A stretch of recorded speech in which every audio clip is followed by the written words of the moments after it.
Triple తలాకో లేకపోతే 370 ఆర్టికల్కి సంబంధించి ఇలాంటివేవో కొన్ని చేశారు తప్ప దేశానికి సంబంధించిన అభివృద్ధి ఎక్కడా చేయలేదు. కాబట్టి ఆ 10 ఏళ్ల టైంలో ప్రజలు ఆయన్ని చూశారు కాబట్టి ఇప్పుడు డెఫినెట్గా మళ్ళీ కాంగ్రెస్ పార్టీని ఎన్నుకుంటారు అని చెప్తున్నారు. దానికి సంబంధించి తెలంగాణలో కూడా 14 మినిమం సీట్లు గెలుచుకుంటాము అన్నారు.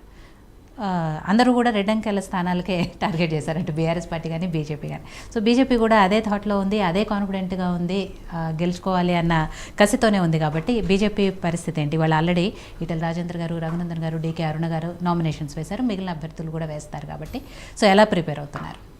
ముందుగా ప్రేక్షకులకి, మీకు ప్యానెల్లో ఉన్న సోదరులందరికీ నమస్కారాలు. కొంచెం if you let me explain చెప్తాను క్లారిటీగా. దాంట్లో ముందుగా తెలంగాణకి వస్తే ఇప్పుడు fight is between Congress and BJP అనేది చిన్న పిల్లవాడిని అడిగినా చెప్తారు. BRS is no longer in the scene. అది ఆఫ్టర్ ఎమ్మెల్యే ఎలక్షన్స్ మొన్న అయిపోయిన తర్వాత క్రమేపీ ఈ కేసుల వల్ల అయితే ఏమి, వెళ్ళిపోతున్న లీడర్స్ వల్ల అయితే ఏమి, ప్రజల్లో పలచనబడ్డ వాళ్ళ ప్రాబ్లం అయితే ఏదైతే రీజన్స్ ఏవైనా కానివ్వండి, వాళ్ళు they are not able to give that kind of fight. Maybe 1 or 2 సీట్స్లో ఏమైనా ఉంటుందేమో వాళ్ళ ఫైట్, కానీ బట్ మిగతా సీట్స్లో వాళ్ళు ఎక్కడ అసలు ఫైట్ ఇచ్చే పరిస్థితిలో లేరు. మనం దేశవ్యాప్తంగా చూసుకుంటే ఒక్కసారి గమనిస్తే ఇండి అలయన్స్లో ఇప్పుడు కాంగ్రెస్ పార్టీ బహుశా దగ్గర 300 సీట్స్ కంటెస్ట్ చేస్తుంది. మీరు గత ఎలక్షన్స్లో చూస్తే 2014 కానివ్వండి, 2019లో కానివ్వండి, వాళ్ళు దాదాపు 464 సీట్స్ అనుకుంటాం 2014. తర్వాత 2019లో 421 సీట్స్కి వాళ్ళు పోటీ పడ్డారు. ఆ పోటీ పడిన సమయంలో వాళ్ళు గెలవగలిగిన సీట్స్ లాస్ట్ ఎలక్షన్సే తీసుకుంటే 52 సీట్స్. 1-on-1 ఫైట్ ఎప్పుడు వాళ్ళు బీజేపీతో చేసినా కూడా బీజేపీ స్ట్రైక్ రేట్ చాలా ఎక్కువగా ఉంది, అది అందరికీ తెలుసు మనకి.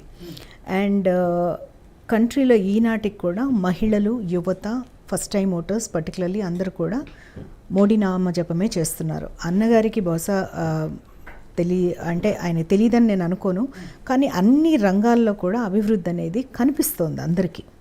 ఇన్ఫ్రా రంగం అయితే అండి, సైన్స్ అండ్ టెక్నాలజీ కానివ్వండి, డిఫెన్స్ సెక్టర్ కానివ్వండి, టేక్ ఇట్ ఎనీ ఫీల్డ్ తీసుకోండి మీరు, హెల్త్ కేర్ కానివ్వండి, అన్నిట్లో కూడా అభివృద్ధి అనేది ఉంది. అట్లాగే సంక్షేమం కూడా యువతకి, మహిళలకి, అన్ని రంగాల వాళ్ళకి, అన్ని సెక్టార్స్ వాళ్ళకి అభివృద్ధి ఫలాలు అనేవి దక్కుతున్నాయి. ఈరోజు కంట్రీలో దాదాపు 85 కోట్ల మందికి ఫ్రీ రేషన్ వెళ్తోంది, ప్రతి నెల 5 కేజీలు ప్రతి వ్యక్తికి. ఇక ఉద్యోగాల సమస్య అంటారా, అన్ఎంప్లాయ్మెంట్ ఉన్నమాట వాస్తవం, కాదనేది ఏమీ లేదు. అది రాష్ట్రాలకి అది సమస్య, కేంద్రానికి కూడా సమస్య. అయితే గత ఎలక్షన్స్లో కూడా 2019లో కూడా ఓటు వేసిన ప్రతి ఒక్కరిని what is the most important factor అని అడిగినప్పుడు అందరూ అన్ఎంప్లాయ్మెంట్ అనే చెప్పారు. అలాంటప్పుడు ఎలక్షన్స్ జరిగినప్పుడు కూడా మేము 303 సీట్లతో గెలవడం జరిగింది. సో అన్ఎంప్లాయ్మెంట్ సమస్య లేదని నేను వాదించను, ఉంది డెఫినెట్గా, అది అందరికీ సమస్యే.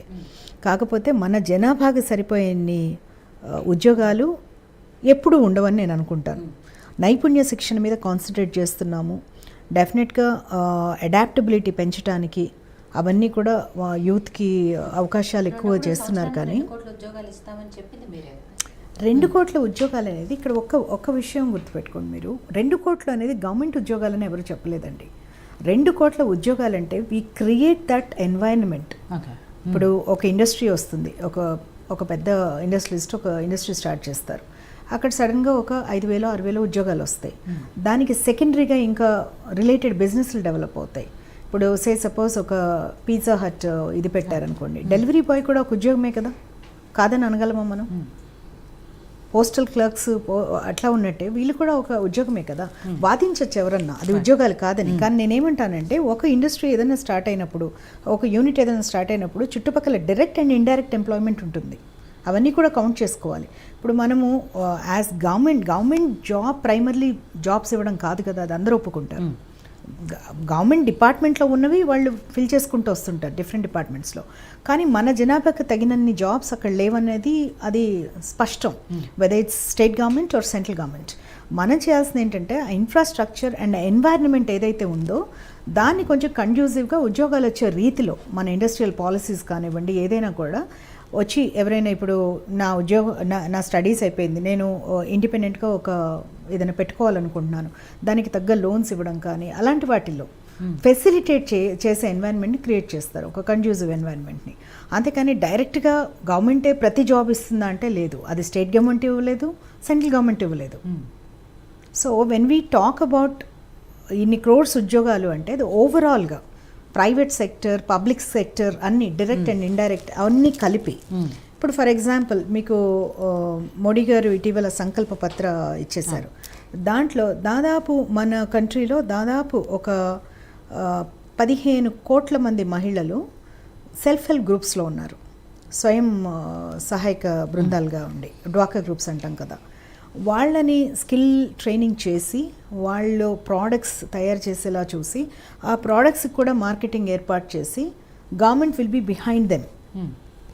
వాళ్ళు ఇండిపెండెంట్గా ఒక సంస్థ స్థాపించుకోవడానికి అనేది ఆయన ప్రామిస్ చేస్తున్నారు. సో ఇవన్నీ ఏంటంటే వీఆర్ క్రియేటింగ్ దట్ అట్మాస్ఫియర్, ఆ ఎకో సిస్టమ్ని క్రియేట్ చేస్తున్నాం మనం, so that people can independently work. This is what it is. అంతేగాని గవర్నమెంటే ఉద్యోగం ఇస్తుంది ప్రతి ఒక్కరికి అనేది కాదండి.